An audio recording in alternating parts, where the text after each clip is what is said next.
Bonsoir. Bonsoir tout le monde. Bon, voilà. On va commencer. Fait que ce soir, on va parler de vivre la vie de crucifié ou vivre le moins crucifié. J'essaie de m'installer un petit peu plus. Alléluia, merci Seigneur. Merci Jésus. Bon, ok. On va partir un peu de musique. Merci Seigneur.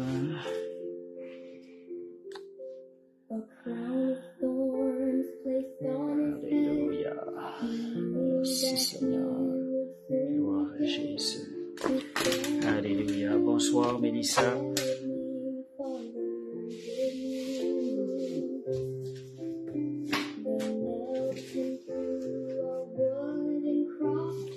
Bon. Merci Seigneur. Bonsoir Stéphane. Bonsoir. Merci Seigneur. Amen. Pierre-Serge. Gloire à Jésus. Merci Seigneur. Amen. Alléluia. Merci Seigneur. Fait que c'est ça ce soir, ça va être vivre le moins crucifié. Merci Seigneur. Alléluia. Oh, je vais préparer les liens. Je pense à ça. Excusez. J'étais en train d'oublier.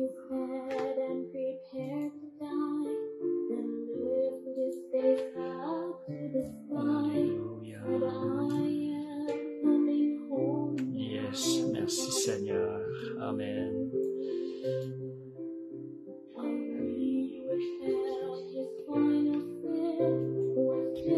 Merci.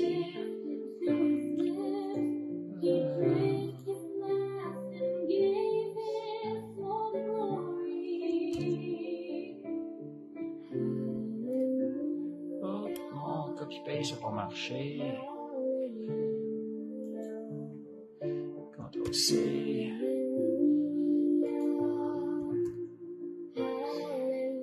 Ah, un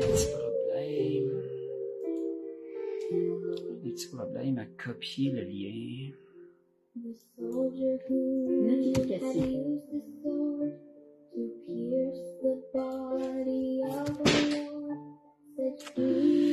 Ok, juste un instant. Merci Seigneur. Je vais copier le lien. Ok. Merci Seigneur. Bon.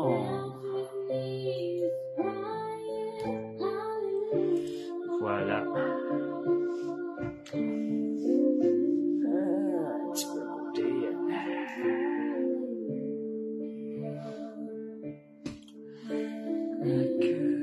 Seigneur, on va distribuer les liens.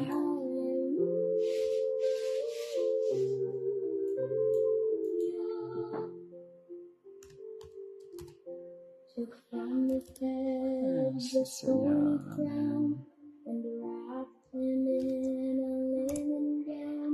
C'est ça, donc ce soir, bonsoir Lélia, bonsoir Françoise, fait que vive la vie, le moi crucifié. Bonsoir Monique, je vais faire la distribution, je vais commencer dans 2-3 minutes.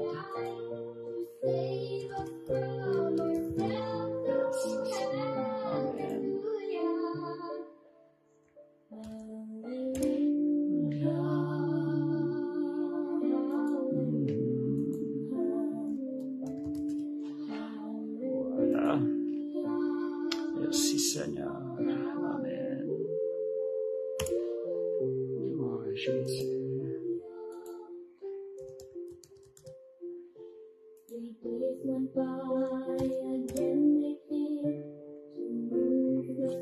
Ça sera pas long, dans une minute. Le temps que je termine. Alléluia. Bonsoir, Jean-Sébastien.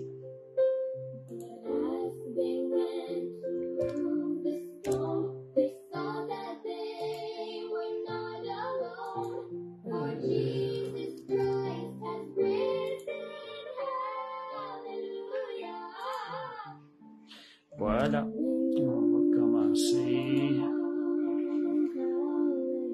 Alléluia. Merci Seigneur. Amen. Gloire à Dieu.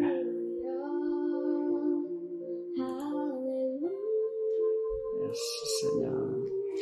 Bon, on va commencer. Voilà. Bon, ce soir, ça va être le... Oubliez mon petit papier. Ce soir, ça va être le... C'est ça, juste un instant, je vais partir... Bon, c'est ça. Fait qu'on va commencer. Bonsoir tout le monde. C'est vivre le moi crucifié.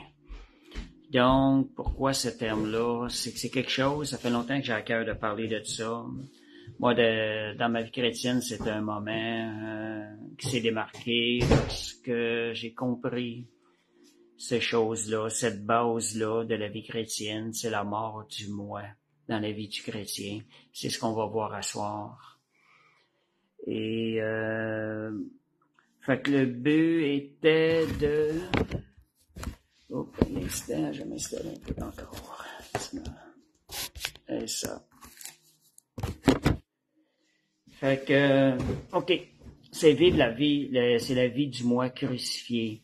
Et si on ne pratique pas la mort du moi, ben on pourra pas vivre une vraie vie chrétienne. C'est quelque chose qui est primordial. On va commencer avec le Romains 6.6. Dans Romains 6.6, c'est vraiment un bon chapitre Romains 6 pour comprendre ce que Jésus a accompli pour nous à la croix. Romains 6.6, ça dit « Sachant que le vieil homme, notre vieil homme a été crucifié avec lui. » Lorsque Jésus était sur la croix il y a 2000 ans, nous étions là dans ses pensées, nous étions en lui. Jésus a pris notre place à la croix, il a porté la malédiction, il a subi la malédiction que nous méritions pour payer la dette de nos péchés. Et ça, c'est le sens de la croix. Le seul endroit où ce que Satan peut pas porter la main sur nous, c'est quand nous sommes sur la croix. C'est pour ça qu'à soir, je vais parler de ça. Et comprendre la mort du moi, c'est ce qui va nous faire grandir dans le Seigneur plus rapidement. C'est ce qui va nous faire grandir en maturité. Parce qu'on va réaliser que la vie chrétienne, c'est pas juste une question d'avoir la foi pour des prières qui sont toujours répondues. Ce qui va être le plus important, ça va être de mourir à soi-même dans la vie chrétienne. C'est ce qui va nous faire grandir, avancer beaucoup plus vite, plus rapidement. Jésus a été notre modèle parfait. Donc, toute autre chose est secondaire. Toute autre chose dans la vie chrétienne passe après la crucifixion du moi à la croix. On va en parler avec certains versets à soir. C'est des choses qui vont nous emmener dans une vie de victoire. Et vivre la vie chrétienne, c'est vivre la vie de Christ. Chrétienne, ça veut dire petit chrétien, c'est petit Christ. Vivre la vie chrétienne, c'est vivre non pas notre vie, mais la vie de Christ. Soit c'est notre vie, la vie du moi, ou c'est celle de Christ que l'on vit. C'est un ou c'est l'autre. Et nous sommes, moi il y a toujours ce point-là, le point du citoyen céleste. La Bible nous appelle des citoyens célestes, qui me fait réaliser, qui me fait comprendre, si je suis laissé sur terre, je ne suis plus un citoyen céleste, mais je suis devenu un citoyen terrestre, un citoyen céleste. Je ne suis plus un citoyen terrestre, mais ma patrie est dans le ciel maintenant. La Bible dit, nous sommes assis avec Christ dans les lieux célestes. Ça me fait réaliser que nous n'avons plus à vivre la vie terrestre qu'on vivrait si on n'aurait pas Christ dans notre vie. On a un but qui est beaucoup plus élevé. Nous sommes devenus des ambassadeurs pour Christ. Un ambassadeur ne vit pas dans son pays, sa patrie n'est pas où ce qu'il vit. Nous sommes sur terre, mais notre vraie patrie est dans le ciel. Donc, nous représentons Jésus, le royaume de Dieu qui est dans le ciel. Amen. Et 2 Corinthiens 5.14, c'est un verset que j'aime beaucoup. Ça dit, « Il est mort pour nous, afin que nous ne vivions plus pour nous-mêmes, mais pour celui qui est mort et ressuscité pour nous. C'est bon de se le répéter. Seigneur, si je suis en vie aujourd'hui, c'est pas pour vivre ma vie, c'est pour vivre la tienne. Que tu vives ta vie à travers moi. Toi qui es mort et ressuscité pour moi, pour cela. Et en parlant de la mort, j'ai été un temps dans ma vie chrétienne où je cherchais à avoir une vie victorieuse. D'après ce que je lisais dans la Bible, une vie victorieuse tous les jours de notre vie était quelque chose qui était possible. Possible de vivre dans la victoire sur le péché, dans la victoire sur la chair, dans les promesses qui s'accomplissent dans notre vie. C'est quelque chose que je recherchais et ce qu'on appelle, en d'autres mots, ce que j'appelais le Canaan spirituel. Le Canaan spirituel, c'est un pays promis pour nous qui sommes devenus enfants de Dieu. Et fait que je me posais beaucoup de questions, puis je me disais sûrement que c'était possible, et j'allais en jeûne, en prière, puis à un moment donné, j'ai compris quelque chose. Je me disais, je suis sorti d'Égypte, je prends pour expliquer ça, le Canaan, la route, le chemin que les Hébreux ont passé pour entrer dans le Canaan. C'est ainsi ce que Dieu a pour nous. Donc, dans notre vie chrétienne pour aujourd'hui, c'est pour aujourd'hui aussi. C'est que j'étais sorti d'Égypte, en quelque sorte, j'étais sorti du monde. J'avais traversé la mer Rouge, j'étais né de nouveau, et j'étais maintenant dans le désert, où je n'avais pas toujours la victoire. Je voyais Dieu agir dans ma vie, mais je n'étais pas dans la victoire. Et c'était un peu ce que le peuple hébreu a vécu. Mais Dieu nous appelle à une vie de victoire, nous appelle à entrer dans le Canaan spirituel. Et je me posais beaucoup de questions, mais un jour, Dieu m'a montré ce que c'était. Qu'est-ce qui m'empêchait de rentrer? C'est que pour rentrer dans le pays promis, il y a le Jourdain que l'on doit passer. Puis le Jourdain, c'est quoi? Le Jourdain, c'est un fleuve. Quand le peuple d'Israël a traversé le Jourdain, après l'avoir traversé, ils ont laissé 12 pierres sous l'eau. Le Jourdain, ça veut dire descendre, c'est la mort. C'est significatif de la mort du moi.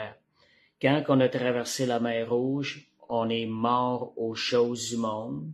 On a arrêté de faire les choses comme le monde. Mais la traversée du Jourdain, c'est plus profond, c'est la mort du moi. C'est qu'on ne vit plus pour nous-mêmes. On laisse notre ancienne vie sous l'eau pour vivre en nouveauté de vie. Et fait que vivre la mort du moi, la vie de crucifié, c'est un grand pas vers la maturité chrétienne. C'est un prérequis pour entrer dans une vie de victoire, une vie où ce qu'on voit les promesses de Dieu s'accomplir, ce qu'on appelle le Canaan spirituel, qui est le pays promis. Donc, c'est un prérequis de vivre la mort du moi, vivre la vie de crucifié. Et quand nous laissons le moi crucifié, nous avons accès. Quand nous y laissons le moi crucifié sur la croix, nous avons accès aux bénédictions, aux promesses de Dieu, à l'abondance de vie en Jésus. Quand je vous dis laisser le vieil homme crucifié à la croix, dans Romains 6, on nous disait tantôt que le vieil homme a été crucifié avec lui sur la croix. Donc, la croix qui était un objet de malédiction est devenue pour nous un objet de bénédiction, parce que c'est là que le vieil homme a été crucifié en conformité avec Christ, et parce qu'il a été crucifié sur cette croix, nous avons accès maintenant à une vie de résurrection, la résurrection en Jésus, la vie nouvelle en Jésus. Mais pour avoir accès à une vie de résurrection, il faut premièrement expérimenter la mort. Ça, c'est quelque chose qui est bien important. Je trouve qu'on ne prêche pas souvent ça dans les églises ici au Québec. C'est quelque chose que j'ai remarqué, j'ai rarement entendu parler de la mort, du moi. La mort nous donne accès à une vie de résurrection. Ce qu'on parle souvent aussi de crucifier la chair, crucifier le moi.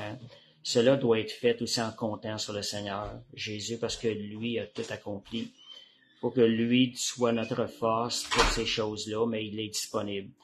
Lorsqu'on met notre foi en lui, on lui fait confiance pour cette œuvre, L'œuvre que Jésus a tout accompli à la croix prend effet dans notre vie. Nous marchons dans une vie de victoire.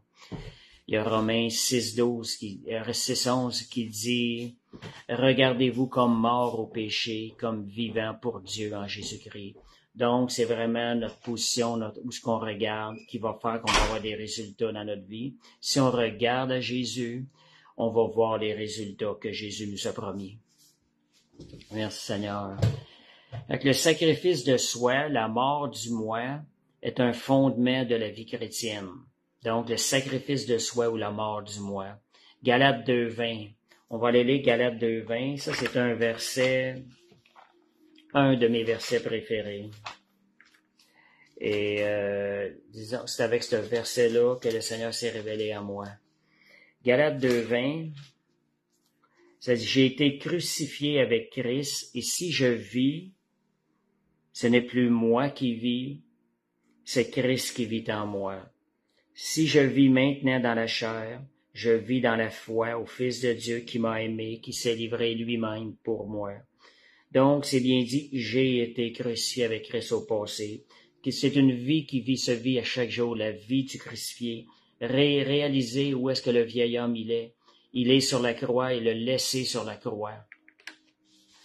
Donc, c'est ce qui fait, Paul vivait une vie de crucifié, mais cela ne s'arrête pas là, afin qu'une vie de résurrection soit vécue. Ça s'arrête pas juste à une vie de crucifié. Il y a une vie de résurrection qui suit par la suite. Donc, il y a deux choses. Vie de victoire que Christ nous a acquise, cela s'acquiert par la foi. Romains 6, versets 1-11, on va aller lire les versets qui nous parlent qu'il y a deux vies. On va voir la vie de résurrection. Romains 6, versets 1-11. Que dirions-nous donc? Demeurions-nous dans le péché afin que la grâce abonde? Loin de là. Nous qui sommes morts au péché, comment vivrons-nous encore dans le péché? Donc, c'est-à-dire nous sommes morts au péché. Ignorez-vous que nous tous qui avons été baptisés en Jésus-Christ, c'est en sa mort que nous avons été baptisés. Quand on parle de baptiser, aller sous l'eau. C'est laisser quelque chose sous l'eau pour renaître. Baptiser, c'est mourir à quelque chose et renaître à quelque chose d'autre. Nous avons donc été ensevelis avec lui par le baptême en sa mort, afin que comme Christ est ressuscité des morts par la gloire du Père, de même nous aussi nous marchions en nouveauté de vie. Fait qu'on voit aussi la relation avec le baptême. Lorsqu'on fait le baptême, on laisse notre ancienne vie sous l'eau pour renaître à une nouvelle vie. Donc, on meurt à cette ancienne vie-là pour renaître à une nouvelle vie, une vie de résurrection, une vie qui nous fera marcher en nouveauté de vie. Donc, en verset 5, si nous sommes devenus une même plante avec lui par la conformité à sa mort, nous le serons aussi par la conformité à sa résurrection. Quand Jésus était à la croix, quand il est mort, il a porté la malédiction de nos péchés sur lui, nous étions là en lui. Parce que nous étions là, nous pouvons aussi croire que nous participons à la résurrection que Jésus a créée, que Jésus a opéré. Merci Seigneur. Oui, on devient une nouvelle créature. C'est justement, merci Seigneur. Sachant que notre vieil homme a été crucifié avec lui afin que le corps du péché fût détruit. Regardez ce que la parole dit. Pour que nous ne soyons plus esclaves du péché. Celui qui est mort est libre du péché. Si le moi dans lequel habite le péché est mort et crucifié, la mort, c'est pour le péché, ça dit celui qui est mort est libre du péché. Le péché n'aura plus de pouvoir sur lui. Il est mort, c'est pour le péché qu'il est mort une fois pour toutes. Il est revenu à la vie et c'est pour Dieu qu'il vit. Ainsi vous-même, regardez-vous comme mort au péché, comme vivant pour Dieu en Jésus-Christ. Voyez le vieil homme crucifié sur la croix, tenez-le à cet endroit par la foi et vivez la nouvelle vie en Jésus-Christ, la vie de résurrection. Donc, le baptême d'eau, petite parenthèse avec le baptême d'eau, on a parlé du baptême, c'est une action dans laquelle on s'accorde avec l'œuvre de Christ à la croix. où le vieil homme a été crucifié en conformité avec Christ, selon ce qu'on vient de lire, afin que le pouvoir de la résurrection de Christ ait aussi son plein effet dans notre vie. Donc, notre marche avec le Seigneur doit refléter cette mort, ce renoncement à soi-même, à notre ancienne manière de penser suite au baptême d'eau. Dans le baptême d'eau, il n'y a pas seulement les œuvres, il y a aussi notre ancienne manière de penser qu'on laisse et on commence à penser à la même manière que Jésus pensait, avec la pensée renouvelée, la pensée de Dieu. Donc, la proposition de Satan à Christ, c'est une victoire sans la croix. On va voir, Satan avait peur de la croix. Matthieu 4, versets 8 à 9. Donc, Satan va essayer de nous proposer des choses pour nous empêcher de mourir à soi-même, pour empêcher le renoncement à soi-même. Matthieu 4, versets 8 à 9. Le diable le transporta. Jésus était dans le désert, en train de jeûner. Le diable le transporta encore sur une montagne très élevée, lui montra tous les royaumes du monde et leur gloire. Jésus lui dit, le diable lui dit, je te donnerai toutes ces choses, si tu te prosternes et m'adores. Jésus lui dit, retire-toi, Satan, car il est écrit, tu adoreras le Seigneur ton Dieu, tu le serviras lui seul. Et le diable le laissa. Fait que le diable va essayer de proposer une victoire sans la croix. On sait que Jésus savait pourquoi il était ici-bas sur terre. Il savait ce qu'il était pour subir à la fin de ses jours.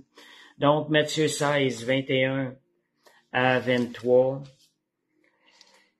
Dès lors, Jésus annonce ses souffrances et sa mort. On va voir que Satan a essayé encore de lui proposer une victoire sans la croix. Dès lors, Jésus commença à faire connaître à ses disciples qu'il fallait qu'il aille à Jérusalem, qu'il souffra, beaucoup de la part des anciens, des principaux sacrificateurs et des scribes, qu'il fut mis à mort et qu'il ressuscita le troisième jour.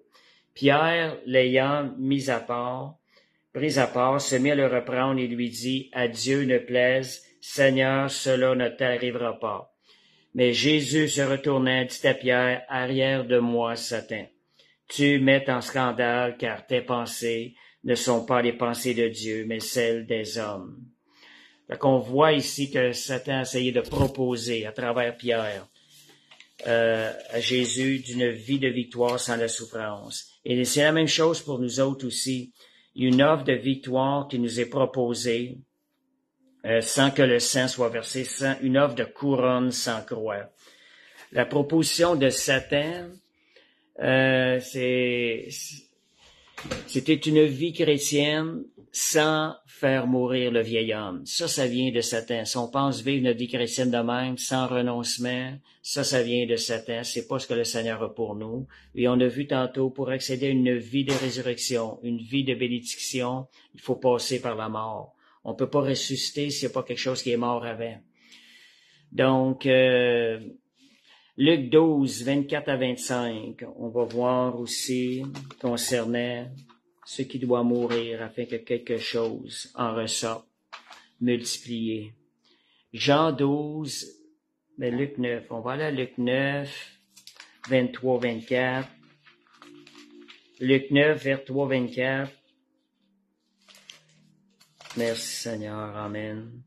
Puis il dit à tous, si quelqu'un veut venir après moi, qu'il renonce à lui-même, qu'il renonce au moi, qu'il se charge chaque jour de sa croix et qu'il me suive.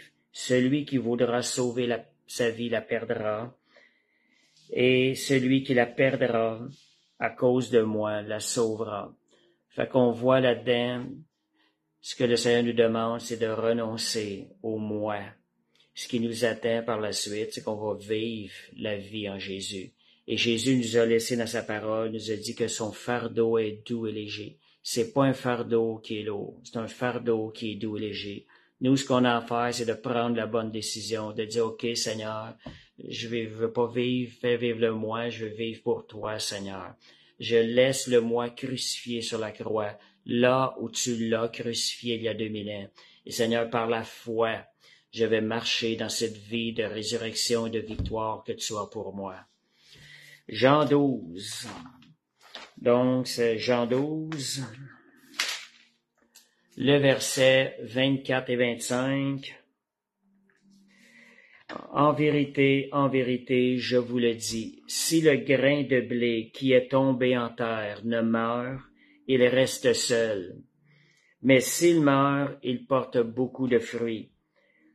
Donc, 23, 24 et 25, celui qui aime sa vie la perdra, et celui qui hait sa vie dans ce monde la conservera pour la vie éternelle. Fait qu'on voit ici, si on veut porter du fruit, laissez mourir le vieil homme et on va porter du fruit en abondance. Le grain, quand on sème le grain, et le grain doit mourir dans la terre avant de pousser et de multiplier. Avec un grain, beaucoup de graines vont sortir, si on prend le maïs. Fait que dépouiller le vieil homme, se débarrasser j'ai pas tous les messages, oui, des mauvaises habitudes et changer radicalement de vie, oui, merci Seigneur. Amen. Je n'ai pas tout vu les messages, merci Seigneur. Bonsoir Sylvie, bonsoir Karine. OK, fait que merci Seigneur, amen. Fait que c'est ça, les promesses, quand tu donnes quelque chose au Seigneur, ça te revient au centuple. On a tout à gagner à lui donner. Le Seigneur, on a vu dans la parole, on a vu tantôt, il nous demande de lui laisser notre vie, notre moi. Et lui, il va multiplier, il va nous redonner au centuple par sa vie. Parce que Jésus donne la vie en abondance. Et il y avait un cantique concernant la croix, ça m'a toujours frappé. Je sais pas ce que vous pensez, ceux qui l'ont déjà entendu, quand ça chante « La croix devant moi, le monde derrière moi ». Ça dit « Je te suivrai, je te suivrai ». Qui voyez-vous sur la croix quand vous regardez ça? Moi, je vais vous dire quelque chose, c'est pas Jésus que je vois sur la croix. C'est le vieil homme crucifié. Quand je dis « La croix devant moi, le monde derrière moi », c'est Jésus, c'est le moi qui est crucifié que je vois sur la croix.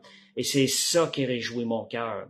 Parce que la mort du moi m'amène à avoir une vie, autre vie, une vie de résurrection, c'est celle de Jésus. Quand le moi est crucifié sur la croix, maintenant la vie de Jésus peut vivre à travers moi. Fait que moi, quand je chante ce chant-là, c'est ça que je vois. C'est le vieil homme que je vois sur la croix. Comme je vous disais tantôt, la croix est un objet de malédiction, mais elle est devenue pour nous un objet de bénédiction à cause de Jésus, à cause de Christ. Merci Seigneur. Donc, on se réjouit de la croix. Merci Seigneur, à cause de ce que Jésus a changé le mal en bien. Jésus a changé la malédiction en bénédiction. Nous avons été maudits à la croix en Jésus afin d'hériter la bénédiction quand nous ressuscitons en nouveauté de vie. Donc, Dieu nous appelle à mettre aussi notre chair sur l'autel. J'ai cette chair, juste pour vous dire, la chair, elle a les racines de Satan en elle. Elle a le péché. Cette chair-là doit être crucifiée. On ne doit pas lui laisser de la place. Elle doit être mise sur l'autel. Et on va aller lire Jacques 4, versets 1 à 4. Le fruit. Si ce n'est pas crucifié, il va y avoir de ce fruit. C'est à nous, Jésus l'a déjà accompli à la croix, c'est à nous de s'accorder avec Jésus. Seigneur, je le crois, je laisse le vieil homme là où il se doit d'être crucifié à la croix. Donc, Jacques 4, versets 1 à 4. Amen, merci Seigneur. Jacques 4, versets 1 à 4.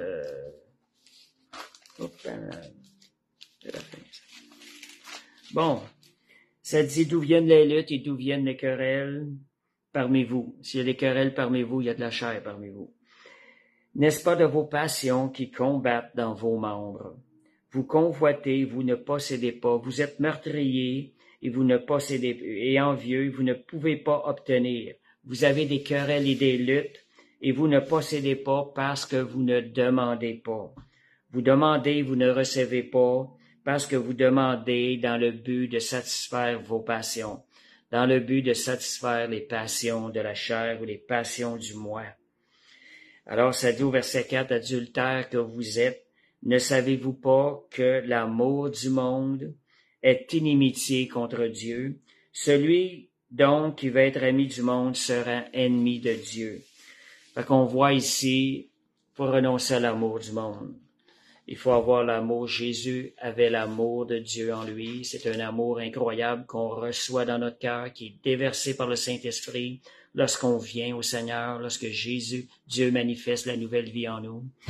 C'est l'amour de Dieu. L'amour du monde, c'est inimitié contre Dieu. Donc, c'est des choses qu'il faut aller mettre sur l'autel. Bien autre chose aussi, des fois, qu'on oublie. Là, on se rapproche de la mort du moi. Qu'est-ce qui doit être mis sur l'autel? C'est aussi l'amour humain. Ce désir de vouloir être aimé des gens autour de nous. À un moment donné, ça, c'est accompagné de tristesse et de souffrance, mais c'est dans le but de nous amener à sacrifier cet amour humain-là, ce désir d'être aimé par les gens. À un moment donné, moi, ça m'a fait vivre ça il y a plusieurs années, lorsqu'il m'avait parlé de la mort du moi au début de ma vie chrétienne. Ça avait duré 3 mois. Je me voyais noir, on se voyait tellement sale, mais Dieu faisait une œuvre à l'intérieur de moi.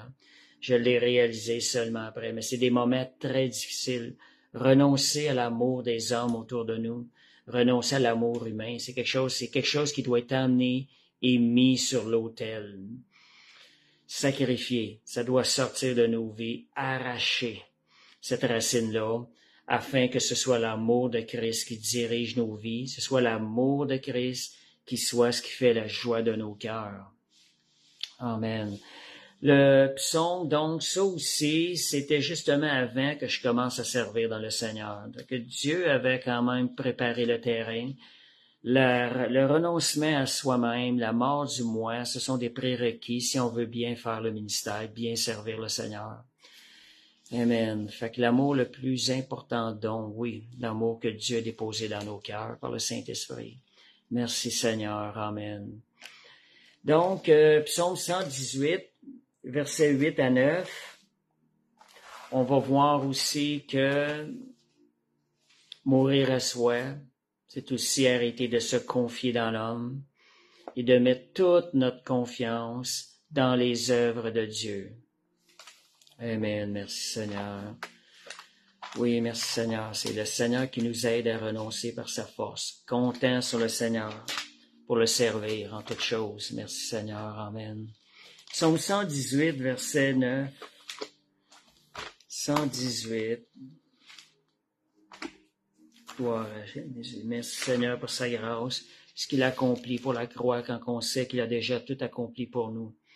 Nous avons à dépendre de lui, à compter sur lui. Le verset 8 et 9.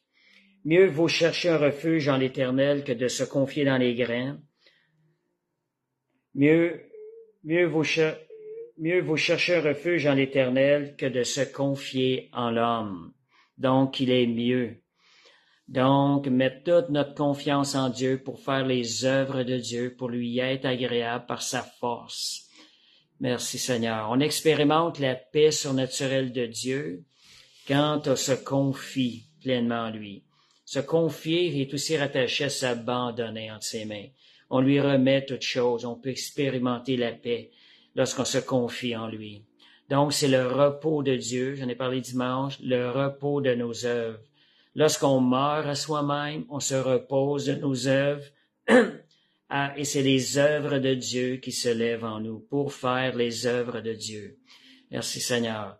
Donc, quand le moi redescend de la croix, voyez seulement que Christ y remonte. Qui doit être sur la croix? C'est le moi qui doit demeurer sur la croix. Différentes façons de faire descendre le vieil homme de la croix. Des fois, on sait que Jésus a tout accompli, mais dans notre vie, des fois, on ne voit pas toujours l'accomplissement complet. C'est parce que c'est nous qui sortons de la foi, de l'œuvre tout accomplie de Christ. On va voir différentes façons de descendre le vieil homme, notre vieil homme de la croix. Qu'est-ce qui peut faire descendre notre vieil homme? Quand le vieil homme redescend, on retombe dans la chair.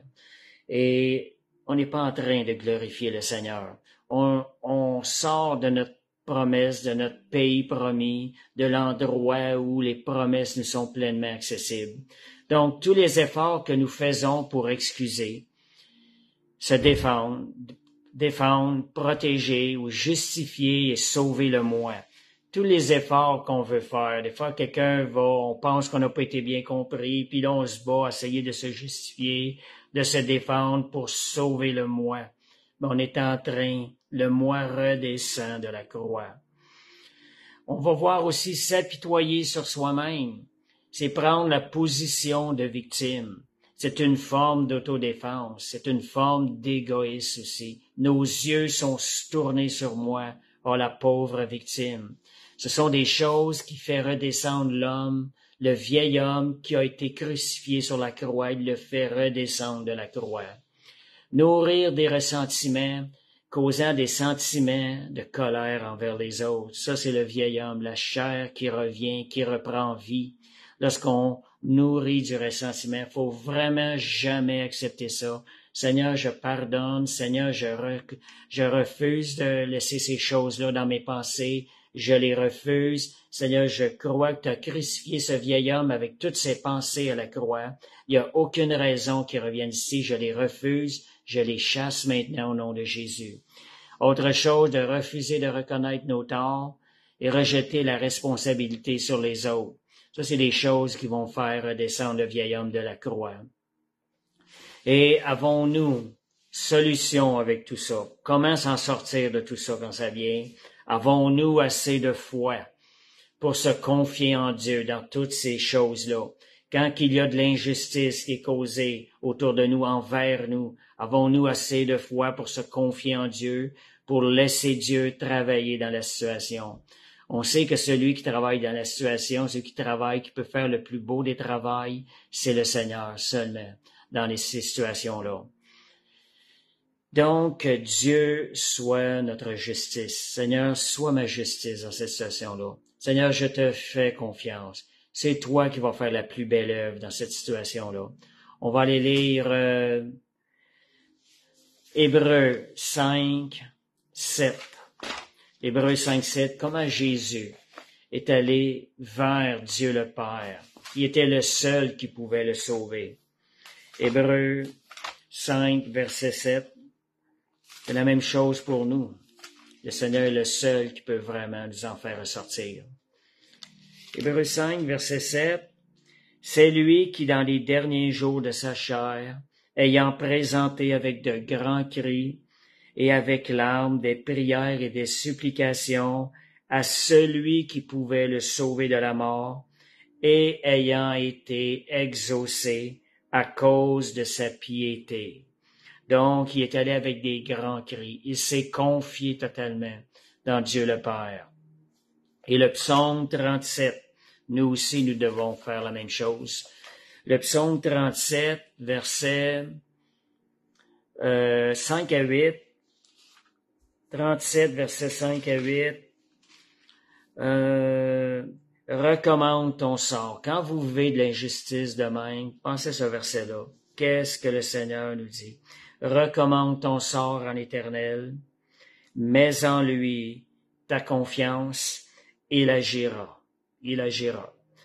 Il fera paraître ta justice comme la lumière et ton droit comme le soleil à midi. Garde le silence devant l'Éternel et espère en lui. Ne t'irrite pas contre celui qui s'irrite dans ce qui réussit dans ses voies, contre l'homme qui vient à bout de ses mauvais desseins. La Bible dit, je refuse de ne pas s'irriter, refuser. Seigneur, je refuse de m'irriter. Seigneur, je te fais confiance, je te recommande mon sort. Je te fais pleinement confiance et je garde le silence par la foi, Seigneur, sachant que toi, tu es ma justice, Seigneur, et tu vas te glorifier. Et ça dit ici, laisse la colère, abandonne la fureur, ne t'irrite pas, ce serait mal faire. Donc, si ce serait mal faire, ce serait se faire du mal aussi, si on laisse pas la colère. Fait que c'est de cette manière-là, on fait confiance au Seigneur, le vieil homme demeure crucifié sur le croix. On le laisse pas redescendre de la croix. On refuse ça, dit non, tu retournes, vieil homme, tu retournes ce que tu te dois d'être, crucifié à la croix. Jésus t'a crucifié à la croix. Fait que pour marcher dans une pleine obéissance au Saint-Esprit, il faut expérimenter la mort du moi. Ça, regardez ça. Bien souvent, on cherche à entendre la voix de l'Esprit. On se demande, on voudrait tellement avoir d'entendre la voix de l'Esprit. Mais combien c'est long des fois. Le Saint-Esprit nous parle, on n'entend pas clairement sa voix.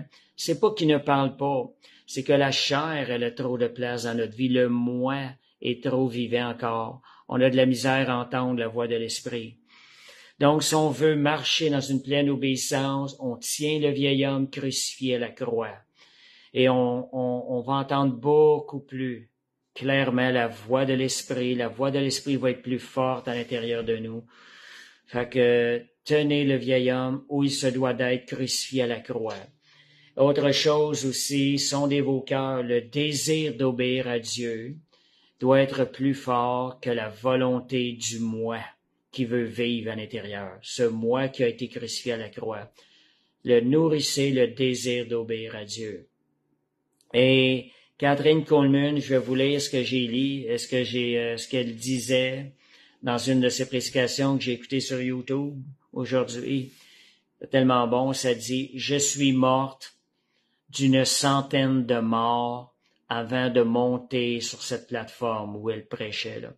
Je ne me préoccupe plus à quel endroit ce sera. Je ne porte pas attention si ce sera un petit ou un grand auditorium. S'il y aura une grande foule ou pas, je suis morte d'une centaine de morts parce que je sais, plus que n'importe qui au monde, que je ne peux rien leur donner au monde, que je n'ai aucune vertu de guérison, que je n'ai aucune puissance de guérir. Moi et vous sommes dépendants de la puissance du Saint-Esprit. Quand on réalise notre dépendance du Saint-Esprit, ça c'était ce que Catherine Coleman disait, là on va voir la puissance agir. Il faut premièrement réaliser qu'on peut rien faire par nous-mêmes. Vieil homme, ôte-toi dans le chemin, retourne ce que tu dois d'être sur la croix et demeure là, crucifié, afin que la vie de résurrection en nous puisse vivre, puisse se lever et vivre et faire les œuvres de Dieu. Donc, s'il y en a qui ont des questions, vous préparez, je vais terminer. Où pratiquer la mort du moi? Quel endroit pratique le renoncement à soi-même? Premièrement, en obéissant au Saint-Esprit. C'est une manière de mourir à soi-même. C'est, comme ce n'est plus moi qui vis, c'est Christ. Ça, c'est un verset merveilleux, comme je disais tantôt. Galates 2:20. C'est vraiment le verset clé pour l'étude de ce soir. Si je vis, ce n'est plus moi qui vis, c'est Christ qui vit en moi. Ma vie que je vis dans la chair, je la vis dans la foi au Fils de Dieu qui m'a aimé, qui s'est livré pour moi. Juste pour vous dire, c'est quelque chose qui est assez accessible aujourd'hui même de vivre une vie de crucifié. Quand Jésus s'est révélé à moi, il s'est révélé avec ce verset-là et je vivais cette vie-là. Je n'étais même plus capable de pécher. J'ai vécu dans sa présence. C'est possible de vivre cette vie-là. Comme je disais, si j'étais capable de le vivre 5 jours, sans la connaissance, combien plus aujourd'hui je peux la vivre encore plus? 2 semaines, pourquoi pas 1 mois? Et si 1 mois, ben pourquoi pas tous les jours de notre vie? Cela devrait être notre désir qu'on devrait poursuivre. Vivre la vie de Christ tous les jours de notre vie. Merci Seigneur. Fait qu'où pratiquer la mort du moi, le renoncement à soi-même? Renoncer à tout. Quand le Saint-Esprit parle, oubliez tout ce qui est autour. Saint-Esprit, je veux faire ta volonté. Si on a de la misère, rends-moi capable, Saint-Esprit. Emmène-moi là. Je veux faire ta volonté. Et autre chose, en allant prendre du temps dans la prière et la communion avec Dieu, ça nécessite la mort du moi. On a beaucoup de choses à faire dans nos journées. Le matin, oublier tout ça. Il y a une seule chose qui existe, c'est aller en prière. On a un temps qu'on consacre au Seigneur, c'est juste ça. On va en prière. Ça, il faut mourir à soi-même. À ce moment donné-là, laissez le vieil homme. Seigneur, je meurs à moi-même. Je renonce à moi-même. Le confesser nous aide à le faire. Seigneur, je veux te consacrer ce temps. Le moi n'existe plus. Et dans nos relations avec les personnes, ce sont des endroits où on peut pratiquer la mort du moi. Les frères et les sœurs à l'Église, sondez s'il y a des gens autour de vous à l'Église, à l'Assemblée, des fois on a plus de difficultés avec eux autres, certaines choses, et c'est là d'emmener ça devant le Seigneur. Seigneur, je vais mourir à moi-même. Je vais laisser le moi être crucifié afin que ce soit toi qui vives dans cette relation-là avec cette personne-là ou avec telle autre. Autre place aussi, et comme Balthazar dit, on n'existe même plus après la croix. Un mort, qu'est-ce qu'il peut faire? Il peut plus rien faire. Il y a un crucifié, il est crucifié, il peut plus rien faire. C'est la vie de Christ. Et aussi à la maison, soyez à l'écoute à la maison. Quelle vie vous dégagez, coéquipier au travail aussi. Beaucoup d'attaques des fois, d'attaques injustes. Tu veux faire le bien, ça te revient en attaque injuste. Et c'est là qu'il faut dire, regarde, je renonce à moi-même. Vieil homme demeure crucifié à la croix. Que ce soit Christ qui soit manifesté, la vie de Christ. Donc aussi un endroit aussi quand nous devons pardonner, accorder le pardon à ceux qui nous ont fait du mal. Puis bien souvent, on peut même en vouloir à quelqu'un qui nous a même pas fait du mal. Ça arrive même d'un chrétien. Mais il faut faire attention. N'acceptez jamais quelque chose de négatif que vous entendez sur quelqu'un ou sur vous sans avoir été vérifié avec la personne même. Pour moi, c'est un péché.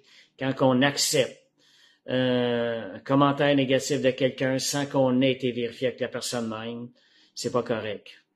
Merci Seigneur. Amen. Fait que le pardon nous sort de la vie de Christ, nous emmène dans le vieil homme. Alors laissez libérer, le pardon libère, libérez le pardon de vos cœurs afin de demeurer en Christ. Un autre point, soit l'écoute de ça aussi, écoutez sans rajouter. Quand quelqu'un vous parle, ça nécessite des fois à l'intérieur, ça veut parler, laissez-le moi mourir, laissez-le mourir. Écoutez sans rajouter quelque chose avec le moi. Souvent, on voit ça, puis on est tendance à vouloir faire ça. Quelqu'un va donner un témoignage. Il n'a pas fini sa phrase ou il vient juste de la finir, puis on revient, nous, avec la même chose. En disant, c'est pareil comme nos yeux se tournent constamment sur nous. Quand quelqu'un donne un témoignage, glorifions Dieu pour le témoignage qu'on vient d'entendre et donner la gloire à Dieu et écouter le témoignage jusqu'à la fin. Merci Seigneur. Puis dans notre régime alimentaire, ce sont des endroits où on aura à mourir. Des fois, on se nourrit mal. Des fois, on est stressé un peu, puis on sort de notre... on peut des fois mal se nourrir. Et se réaliser aussi que le moi a besoin de mourir aussi dans ces situations-là. Dieu veut qu'on garde notre corps en santé. Aussi dans la gestion, priorisation de l'utilisation de notre temps, éviter de perdre du temps, de se laisser distraire par des choses. C'est le moi qui emmène la distraction. Quand ça veut venir, hey, toi, retourne à la croix. Tu as été crucifié, tu n'as plus de place dans ma vie. Je ne te laisserai pas vivre. Fait que c'est ça. Fait que merci Seigneur. Et si jamais il y a un livre que j'ai lu il y a plusieurs années de ça. Je peux vous donner l'adresse. Je vous avais donné un peu un site où on pouvait lire des livres gratuitement, les downloader, puis même avoir sur YouTube qui serait lu. C'était médiathèquechrétienne.fr. Puis le livre que je recommanderais par rapport à ce que je viens de dire, c'est tellement bien expliqué. Ça m'avait toujours marqué ce livre-là depuis des années. C'est La bénédiction de la croix. Paul A. Billheimer. B-I-L-L-H-E-I-M-E-R. Fait que si ça vous intéresse de lire un livre, c'est un livre, je pense, qui va produire du fruit. Il est très facile à comprendre. Fait que, merci Seigneur. Fait que s'il y en a qui veulent apporter quelque chose, qui voudraient rajouter, faut faire la demande pour venir en live. Je vais attendre 2 minutes. S'il y en a qui veulent, comme je vous disais, le livre, c'est La bénédiction de la croix de Paul A. Billheimer. Ce ne vend probablement plus, ce livre-là. Moi, je l'avais, je l'ai prêté à quelqu'un, mais je ne l'ai plus présentement. Mais je l'ai retrouvé sur Internet au site médiathèquechrétienne.fr. Fait que, juste pour vous rappeler que la croix, la mort du moi, vivre une vie de crucifié, vivre une vie de crucifié, c'est quelque chose qui est primordial pour le chrétien. Et malheureusement, on n'en parle pas beaucoup. autour de nous dans les églises. Billheimer, si je l'écris, je l'épelle, c'est Billheimer.